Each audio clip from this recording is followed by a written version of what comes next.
Sweet खानो अखोगी भूतिया की ट्रेडिशनल ओइबा कपनेबको सिगिजे अखोई चाक नामंदना सिगी कइनोजी सामंगदे हायरोगे yen ga me nganu di taw leire kimda imagi horokam ja sengwe sikimne sida yam thina nuaina tawbire namaste namaste bro we are from Manipur we love Sikkim bro namaste am kairo hi sijana moi ge local ge geno ne koi ge ating bai type ta UV yawe sida Sikkim ge wayu ne ji bro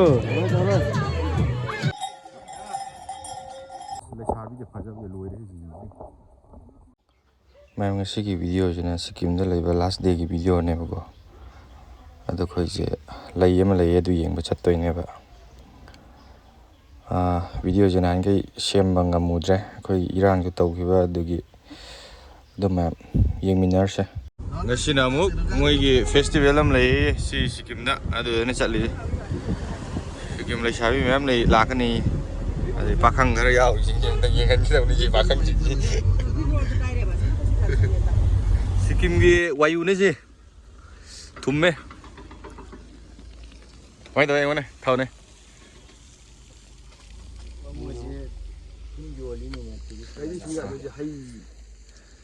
कोई के पुजी के लई दो कोई ने Young बच्चा तरबे लई दो अदु दगी सुंबा यू ने यू भी दे हार्ट ओबा यू नते को जी कोई वायु गुंबा अटिंग बदो अदु गुंबा टाइप ने यौरे सी मनुंग दने Welcome to Bershi Rhododendron Sanctuary. Sina koi changbi ni sai minga ji yumna ka ji seran doran ire moi khang do bazat ni. Si lupa satuk lo. Yongo si uji yong ni. Mi ani na kormde thungma si uji de.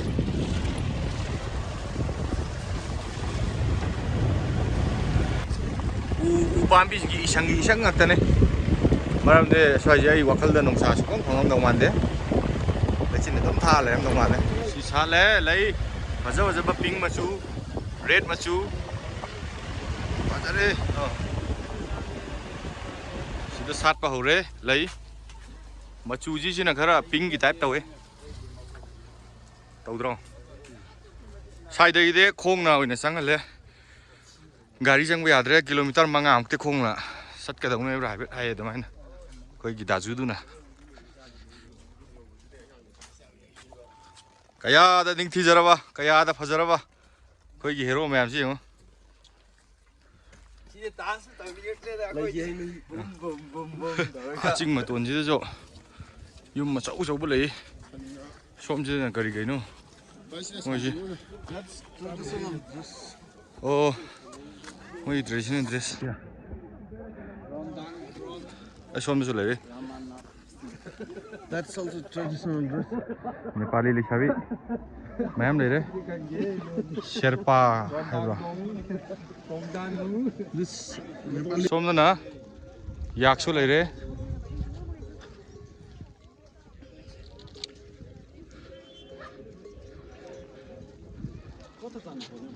Ush, fajare hi leji.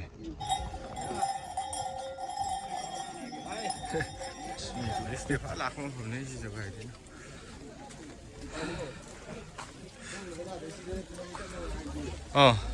Sida kilometer manga mu khong na kai ni. Koi shiroi ga bai dat ne ka de. Sijana moi ge local ge geno ne. Koi ge ating bai dat ta UV yawe sida.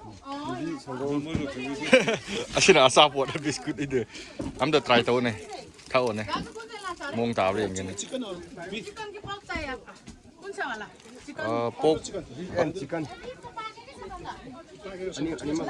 Thằng xin lỗi, cái. Cảm ơn tụi em hỏi rồi. Hậu rồi. Mi phải nói chuyện lẽ gì mà phẩm gì coi đi packing rồi nè. Packing rồi nè lâu rồi phụ đây nè. Coi ông chỉ đã lấy đi. Hotel mà nung đã. Rồi cái mặt thắc ca rồi nè. Momo nè. Adagi sa thong khara da. Lâu cái tàu nè. Cái gì? ꯌꯦꯟꯅꯦ ꯀꯩ ꯂꯣꯏ ꯌꯥꯎꯔꯦ ꯁꯤ ꯑꯩꯈꯣꯏ ꯑꯥꯗ ꯃꯊꯛꯇ ꯍꯛꯆꯥꯡ ꯁꯥꯒꯠꯍꯜꯂꯨꯅꯕꯅꯦ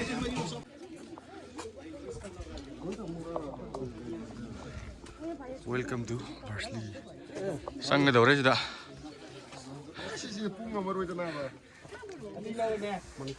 ꯑꯅꯤ ꯂꯧꯁꯤꯔꯥ kilometre 5ꯅꯦ ꯑꯩꯈꯣꯏꯅ ꯍꯧꯖꯤꯛ ꯆꯠꯇꯣꯏꯁꯦ ꯈꯣꯡꯅ ꯁꯤ ꯑꯗꯨꯝ ꯆꯪꯈ꯭ꯔꯅꯤ ꯃꯤ ꯃꯌꯥꯝ ꯆꯠꯅꯩ ꯑꯩꯈꯣꯏꯒꯤ ꯈꯨꯠꯁꯨ ꯈꯨꯠꯂꯥꯏ ꯂꯣꯏ ꯍꯥꯞꯂꯦ ꯀꯦꯡ ꯂꯥꯎꯕ ꯀꯔꯤꯌꯣ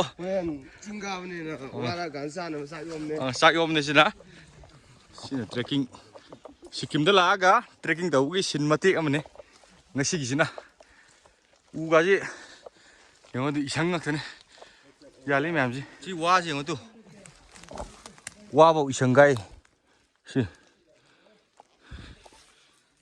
ꯌꯦꯡꯉꯣꯅꯦ ꯁꯤ 우지 ꯄꯨꯔꯥ ꯀꯩꯅꯣꯅꯦꯕ 이상 ꯉꯛꯇ ꯂꯣꯏꯅꯃꯛ ꯃꯤꯗꯤ ꯐꯖꯅ ꯆꯠꯅꯩ ꯁꯤꯗ ꯁꯤꯔꯣꯏ ꯆꯠꯄꯩ ꯇꯥꯏꯞꯇ ꯅꯨꯄꯤꯗꯒꯤ ꯑꯉꯥꯡꯗꯒꯤ ꯂꯩꯁꯥꯕꯤꯗꯒꯤ ꯄꯥꯈꯪꯗꯒꯤ ꯑꯍꯜ ꯂꯃꯟꯗꯒꯤ ꯐꯖ ꯆꯠꯅꯩ ꯋꯥ ꯉꯥꯛꯇꯅꯤ ꯁꯤ ꯌꯦꯡꯉꯣ ꯀꯤꯂꯣꯃꯤꯇꯔ 3 ꯋꯥꯠꯂꯤ ꯑꯗꯨ ꯑꯉꯥꯡ ꯃꯆꯥ ꯄꯤꯛꯇ꯭ꯔꯨ ꯀꯥꯐꯧ ꯆꯠꯂꯦꯀꯣ sida yung ang saji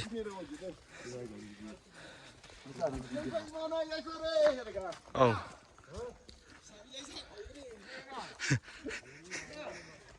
lấy cái ra nè lao lao sao bị đó giống như thế cái đấy in rồi gì đó ha thì đủ chưa đâu cái đi xa thì đủ chưa ba thằng kia giống đâu nhỉ mấy cái Sikkim cái सरकार ना cái nó tàu giang gì sida plastic cái lăng thốc tana boko khoi pochai bu lo yai do carry bag amam free de nego si loi pi to return back si hore na mo khoi na kong gi bida mo ne piram de ne si poche khoi gi puri ba bottle cái si loi hap si laga piram de ne carry bag sida sina ne Sikkim na li ji hoi ang ma sa su kai hi ma sa su ni fazai mafam ji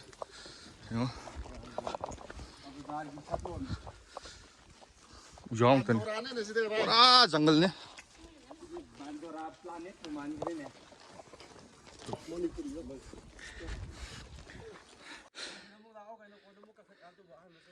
tale ka si banget na si lai bong di si koi tim tum tè nào kilometer ani baki hello bro how are you ngang một suka rồi hi bro oh sister rồi không ngay đâu chứ kiểu của tôi quá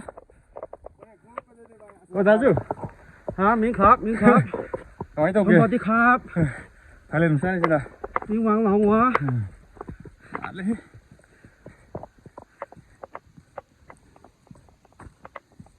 dầu cái dầu rồi cái cô dám nung xì vào với ta đây tu hi đi cài đó mà lên mà cứ đi xì chính chỉ cài này hello anh hello so dầu rêu zik we reach the top we reach our destination chill ha chỉ dầu đấy cái này dầu đi mà lên ta dầu đi chỉ để mấy dầu đó cả tích qua một phần mới mà lên ai đi dầu đó khăn lụt đấy lấy em sao làm để xúc quảng cáo ra kìa phải tàu vô sida khăn đấy sát lẽ mà khăn thế này là phải dân sát lâu vậy ta lấy đi đi mà ra đây tàu tả đấy sang hàng phải dẫm mình dẫn lên tới sida hi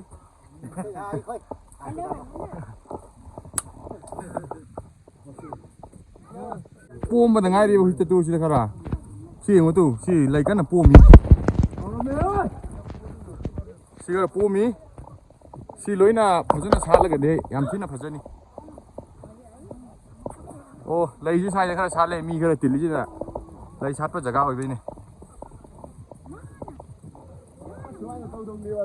ꯁꯤ ꯂꯩꯁꯤ ꯁꯥꯠꯄ ꯃꯇꯝ ꯈꯤꯇꯪ ꯋꯥꯠꯂꯤ ꯄꯣꯝꯃꯤꯕꯗꯨ ꯂꯣꯏꯅ ꯌꯦꯡꯉꯣ ꯄꯣꯝꯃꯤꯕꯩꯅꯤꯀꯣ ꯁꯤ ꯄꯦꯟꯗꯦ ꯋꯥꯅ ꯀꯥꯔꯛꯑꯒ ꯂꯩ ꯁꯥꯠꯂꯝꯗꯕꯁꯤ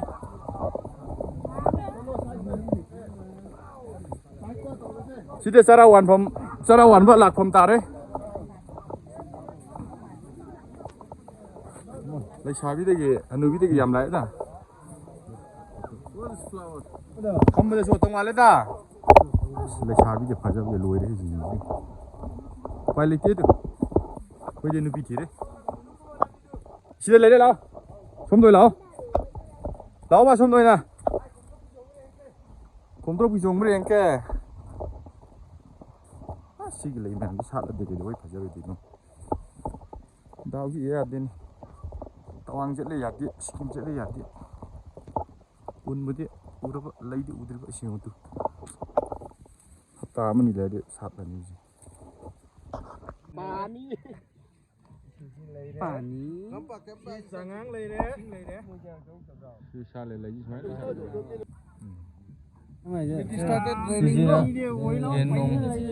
ꯍꯩ ꯃꯍꯤ ꯁꯤꯅ ꯁꯤꯀꯤꯝꯒꯤ ꯀꯩꯅꯣꯅꯦ ꯑꯇꯤꯡꯕ ꯍꯥꯏꯒꯗ꯭ꯔꯥ ꯀꯩꯅꯣ ꯈꯪꯗꯦ ꯌꯨꯕꯤꯁꯨ ꯌꯥꯎꯋꯦ ꯑꯣꯛꯆꯥꯛ ꯃꯥꯜꯂꯦ ꯁꯤꯀꯤꯝꯒꯤ ꯍꯩ ꯃꯍꯤ ꯖꯣꯏ 시글 레이즈에 숨문이고.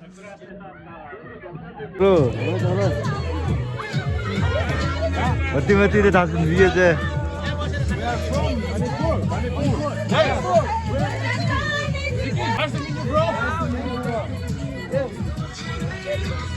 거의 우직 셋다우래. 거의 팀 갑토게. 야. Let's go! Yo, si Nepali mà bắt đầu đấy đâu. Lôn cả gì mà, chứ mấy thầy lôn thốt kì thế. Mình đi lôn thốt kì thế. Nepali thì ngang kì thế mà. Mà nó lạc với tôi. Anh mình nhìn lạc với này mà nó ngang với tôi kian ta đi và. À đâu am cái rồi. Am cái rồi. Anh cái đấy bắt đầu sốt đi nó. Gì mà em chỉ lấy lỗi xa lạc tụi này. Cái am phải chơi ní chơi xa lạc đi. Tôi mà tầm chỉ khách chích quan lắm ấy. sát bên đây hầu đấy vào gầu dịch gì khi đang hầu bên ngay thì phải tới đây xí gà gì Namaste ama Namaste sister Namaste bro Namaste High five. yes Namaste sister. oh Bye bye. hi High five. hello Hello. Namaste ama ama jare hazur ama aigera tu hajilo Namaste Daju. Namaste bro Namaste hello bro Namaste Namaste Namaste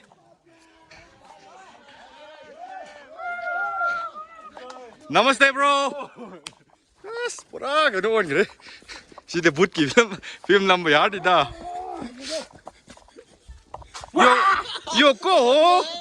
Yoko Namaste bro Namaste Namaste Namaste ngasi de khoi gi sikkim gi chili nam sing ching karak pa sing ji khoi una bu kuding moi gi hek mi anau ba ma u ba ka namaste hewi chane bim le hi ko khoi mana jo hayu de haye do khoi gi bro jin jo hai bai tare khoi mi thengna bu kuding ngasi de loina greeting taw bai tare khoi khurum jari ga hai do adu loi tok sileng ngasi de nepali gi oina bro khoi bro ji ngo Not for this. trust thagat ta si langpho ma si dum hapseli jini sikkim gi mi jing ji ko amot akai ji moi kaya pamje de tare yani mai nan na hot na ye khoi jo yam thina moi ma de ma tau tam ni ngai oi he tare Kian ta da ba mi na tawro ka so apoi na tamjani ngai oye. yam thina oi khoi bro ji na lambi de taramba plastic te kai te ma kan khungat li adu ma gi ma tau ji adu ki ma dik tamje ni ngai oi ma sikkim da gi ne we sikkim da gi ne Right way. This is right way.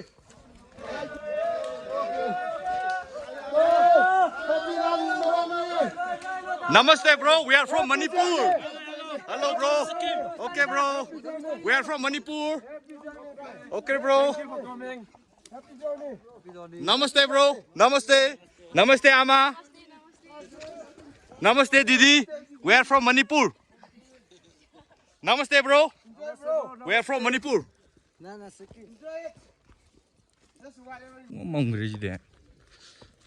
Kilometer ahum ki jang de wali khoi. Kumai ne ko khoi je. Namaste, bro. We are from Manipur. We love Sikkim. We love Sikkim. Where are you come from, bhai? Yes, we are from Manipur, bro. Namaste. Namaste, bro. Namaste. Namaste. Namaste.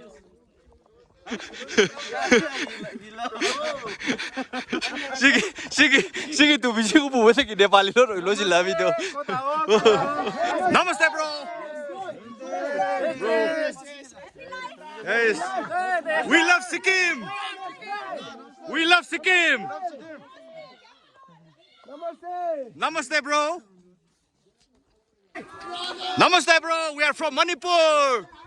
Sikkim is such a nice place. We love Sikkim.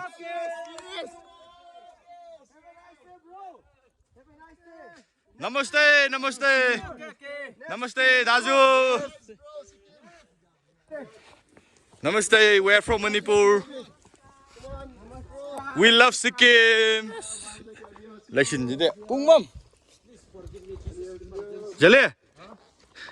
As nang Nepali macam tak. Namaste, Daju. Oh, namaste, namaste. Swadikap. Namaste. Swadikap. Namaste. Namaste. Swadikap. We're from Thailand. We're from Thailand. Swadikap. Thailand bây giờ sao xin mới tha giấu đấy.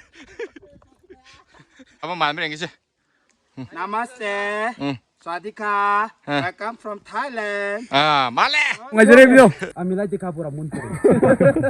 Is that true? Mon pore. Huh? Amilai yo jaga pura mon pore. Hamilai yo jaga pura mon poryo. Namaste bye. Again.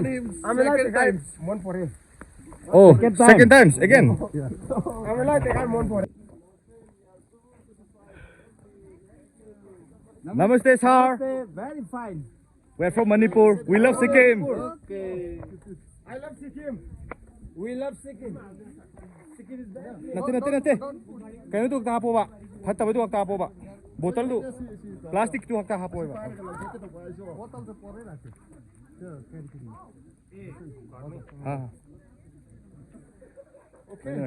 Sina koi na purgo plastic botol kai da amu pudhara ka thamam. Sikkim ki police singja to ke madik chamme mi singji. Photo lai de sai loi chat lai ram le. Mathak te chat lau dre makha da chat le. Si jing ne manga sai ching da lai hori ba u mayam tu si loi chat de ka dau phajar de ni. Mathak te chat ka dau lai je. Swai chat ka dau ne go ado. Season ji kitang wat pa din natin numit tara ni le de loi keno tawra ni khala ni ba. Pene kitang ngan na chat pai tare.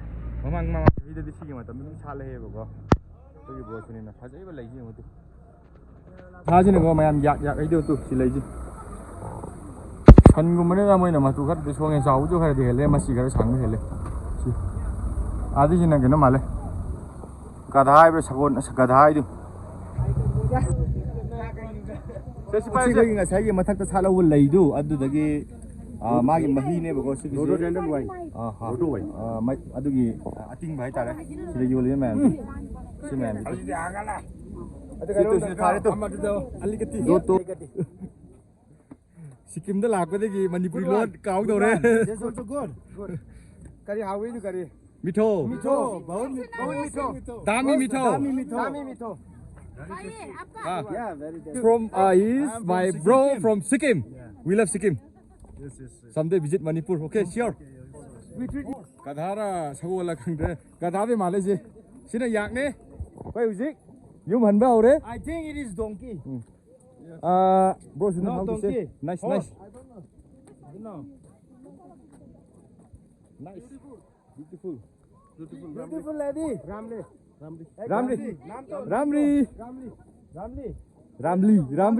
Name please. Okay. Thank you. ꯑꯩꯈꯣꯏ ꯆꯥꯛ ꯂꯥꯝꯃꯟꯗꯅ ꯁꯤꯒꯤ ꯀꯩꯅꯣꯁꯤ ꯁꯥ ꯃꯃꯤꯡꯗꯤ ꯍꯥꯏꯔꯣꯏꯒꯦ ꯑꯗꯨꯝ ꯈꯪꯕꯤꯔꯣ ꯁꯖꯥꯎꯅꯦ ꯑꯗꯨꯒ ꯁꯤꯅ ꯁꯖꯥꯎ ꯑꯆꯥꯔ plus chicken chilli ꯌꯦꯟꯖꯥꯎ ꯑꯩꯈꯣꯏ ꯖꯦꯂꯤ ꯗꯤꯡꯀꯨ ꯑꯩꯈꯣꯏꯒꯤ ꯗꯥꯖꯨ Sunil And Saila. ꯈꯦꯂꯦꯟ Saila. ꯁꯩꯂꯥ ꯑꯦꯂꯦꯁ ꯈꯦꯂꯦꯟ Roshan ꯀꯣꯛꯆꯥꯎꯕ Roshan Das. Dingko ꯁꯣꯔꯤ ꯊꯣꯏꯕ ꯁꯤꯅ ꯀꯣꯛ ꯆꯤꯂꯤꯅꯦ Masang oak or my sang.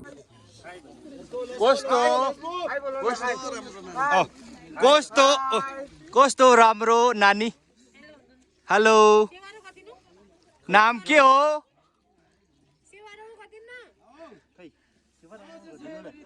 Hello. Bye bye. Bye bye.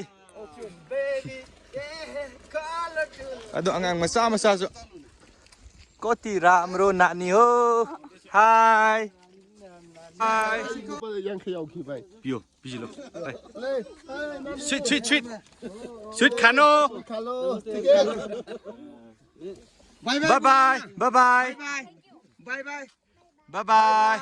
We love Sikkim. Bye bye. Em khoi hujik koi be ba koi ru re kaino gi Sikkim gi lei sat pham du sugoi mano ba loi punna enjoy tong na ru re Nepali lon joi na hai tama lei rak tre koi bro Sunil na pubiraga koi hujik halae. We are from Manipur. Namaste, sir. Namaste. I come from Manipur. We love Sikkim. Namaste. It's beautiful Sikkim. Sikkim is very beautiful.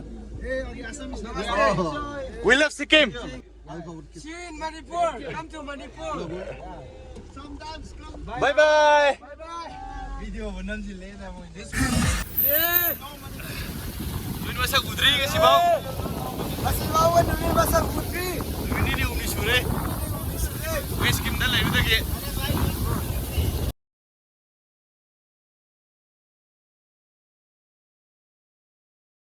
Sina khoi na yom halak pai lambi da ne ba ko khoi ma ma gi nupi khoi mai ju du ma gi mabung gi mayum ne ba khoi ni chat lu ji na so ma thom da ne ba ko du khoi na han gi de ni si sorok si dom han gi de ne ba khoi ji ayuk ki chak so cha de de si timing ji numidang waram gi pung mari manga da mai tare ba ade si da khoi gi cha na thak na du khoi gi mai ju gi ma ma gi nupi khoi mai ju na sin biem bai tare sa sim de ki gi mam de ne si Apple.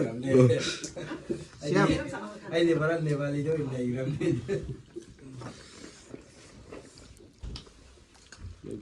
Mari pura Nepali mai gre Ye maju gi. Slide ko Somali. Copy ko so Manipur. Sik cha glass ne ko khoi gi mai ju gi ma gi ma pam da Berak pa sim de gi chini no ni si da le re khoi gi butia gi traditional oiba cup ne ba ko si gi je dragon ek pa ji to si gi je Sikkim da khoi gi ima gi mabung sing ai tare ko Sikkim da ima gi horok pam ja seng Sikkim ne si da yam thina nungai na tau gi re oh ya fajana tau bi ai tare khoi ima na ba da gi ai di gi pulap sab mana na ama tawai na Aku di ikai le. Kalau mereka asam ikai je bai dare ne ko. Asida ikai je. Asida de dikau gi masa ka ana dre. Mana gre Sikkim du de tum ba cha ba sap loi na moi tau bi re They treat us like a king. tau Cheers. hau ra tân hau ra What for me? mi tho sa oi pulap cha re he da fajana khoi gi si ayuki khoi ngai chat pa gi ni cha na tham bi ra bane khoi na theng halak pa gi ne bu go ada yaur ga mu sa ro gi ni hoi ji khoi gi kaino ji arai bi oi ram dre film gi heroine gi mama sabi oi la me si de lai tu Nepal का का है, सीधा ले जी ये Hong Kong का है ये। Hong Kong इसका हीरो का पापा खेला। पापा ये भी नेपाल का, ये भी नेपाल, ये भी नेपाल, ये ग्रीनलैंड खेला है। ये नारोल खेला। ये हिरोइन है, ये साइड हिरोइन है। ये दोनों लिम्बू है। सारंगमा हो नि, अहिले काठमाडौँ गएको छ त। पिक्चर उसका पापा की डेथ हुआ ना, हमारा पापा। वो काठमांडू का केटी हो नहीं, सिक्किम का है। सिक्किम हो वो जो क्या है, तौलो खोला टार छ नि, त्यसकै पीछे घर है इसका। पिल्लो तर से तारे वागले ओ सिगी जी खुद नहीं एक बने है सी हजुर तर ड्राइङ खुद न हेर्नु भएको नि लोजीमा मम का घर है बोलना। माइजू तंगाई दिसे लोजीमा मीन्स गुलाब का रोज। नमिंगसेल ओइ बलम सायो संगाईगी हानफम संगोल कांगजैगी सिंगिल संयोईगी लैसार फमनी मणिपुर ꯁꯤꯅ ꯑꯩꯈꯣꯏ ꯌꯨꯝ ꯍꯜꯂꯛꯄꯒꯤ ꯂꯝꯕꯤꯗꯅꯦꯕꯀꯣ ꯑꯩꯈꯣꯏꯅ ꯍꯧꯖꯤꯛ ꯊꯧꯔꯤꯕ ꯂꯝꯕꯤꯁꯦ ꯀꯔꯤꯝꯇ ꯎꯗ꯭ꯔꯦ ꯏꯁꯩ ꯌꯥꯝ ꯁꯛꯂꯛꯑꯣꯏ ꯄꯨꯔꯥ ꯆꯤꯡ ꯃꯇꯣꯟꯗꯅꯦ ꯊꯧꯔꯤꯁꯨ ꯀꯔꯤꯝ ꯎꯗ꯭ꯔꯦꯕ ꯂꯩꯆꯤꯟ ꯍꯦꯟꯃꯟꯕꯒꯤ ꯃꯅꯤꯡꯒꯤ ꯒꯥꯔꯤꯁꯨ ꯑꯩꯈꯣꯏ ꯃꯇꯨꯡꯗꯅꯦ ꯏꯟꯅꯔ ꯊꯧꯔꯤꯁꯤ ꯌꯦꯡꯉꯨ ꯇꯨ ꯆꯤꯡ ꯃꯇꯣꯟꯗꯅꯦ ꯀꯔꯤꯝ ꯎꯗꯦ ꯌꯦꯡꯉꯨ ꯁꯤ ꯄꯨꯔꯥ ꯂꯩꯆꯤꯟ ꯊꯥꯃꯟꯗꯅ ꯑꯩꯈꯣꯏ ꯒꯥꯔꯤꯅ ꯃꯃꯥꯡꯗꯩꯁꯤꯅꯦꯕ ꯑꯩꯈꯣꯏ ꯃꯅꯤꯡꯗ ꯂꯥꯛꯄ ꯒꯥꯔꯤꯗꯨ ꯇꯥꯁꯤꯟꯈ꯭ꯔꯦ ꯇ꯭ꯔꯦꯟꯗ ꯑꯗꯨ ꯁꯣꯝ ꯁꯥꯏꯗꯇ ꯇꯥꯔꯗꯤ ꯄꯨꯔꯥ ꯂꯣꯈꯥꯗꯅꯦꯀꯣ ꯌꯥꯝ ꯋꯥꯡꯉꯦ खितंग नते सुना सोम तारे तो कोई मनिंग दे इनर लाको गाय ने लसिन था बे जांगी लोइरे थांगत क्रेसी मखा दगी कोई मैम संग मी मैम संग हेल्प तोरे गाड़ी लाको मैम गुन म इजो इके गाई थइने र लगाको ल भाइ काई मुदे थौरी बलमी जो कोई मामगी यूमदबुदी यौदोरे अदु सुमाइना आक्तने गजै थौरैजी लोइरे मामा यूम यौरे अस गाराइदगी म्युनगा सुदिदा सिलसिन मर्सिदे कमाइना मारगनि लाइजी नसिना सिना येन लैरे सिना हमेंगने येनगा हमेंगा नुदी तौ लैरे ngam dre हयेंगदे यूम चलनी दुगी नसिना चाक लास्ट होइने चाबा तारे अयुक nganta चला दौने हयेंगदि कनो चलनिबा दार्जिलिंग थोन चाक चाबा हौरगे